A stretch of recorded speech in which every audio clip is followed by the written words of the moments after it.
Hello students, today we will begin with the third lesson of social studies, mapping our earth. In this lesson, we will come to know about the shape of the earth. We will come to know about maps and globes and why do we need maps. We have many pictures of the earth taken from the space which show us clearly how our earth looks like. It looks like a huge blue ball.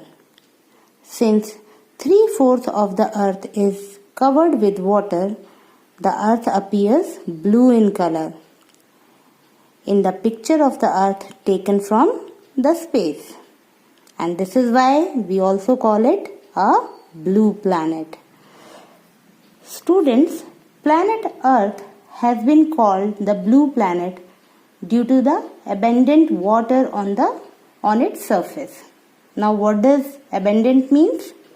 It means when something is there or something is present in great quantity. Our planet Earth is mostly water. As I said, 3/4 of the earth is covered with water. So when it is viewed at great distance from space, it appears blue. Now let us come to know about globe. Because our earth is so big in size, we cannot see the entire earth at one time. So we use the smaller models of the earth to study its features. These models of the earth are called globe. A globe is the most accurate way of showing the world's surface. It looks more like earth since both are round. You can see a picture, small little picture is given. It is in your book only. Okay, this is how a globe looks like. Here I have drawn a bigger picture for you. Just see it for reference. A globe is a spherical model of earth. Since the earth is round, this helps us to see the shape, size and position of continents and countries and ocean better than on a flat map. You can see, children, this is the North Pole and this is the South Pole. These are the northernmost, this is the northernmost tip of earth and this is the southernmost tip of earth. The big areas here, which is colored in blue, as you all know or you have come to know that most of the earth's part is covered with water. So this part represent the water bodies. And the other areas, green or colored with blue or yellow, these shades represent land and they are called continents. How many continents do we have, children? We have Asia, Africa, North America, South America, Europe, Australia and Antarctica. These are the 7 continents on the earth. And how many oceans we have? We have 5 oceans. Atlantic Ocean, Pacific Ocean, Indian Ocean, Arctic Ocean and Southern Ocean. Now, it shows exactly how continents and ocean appear on Earth's curved surface.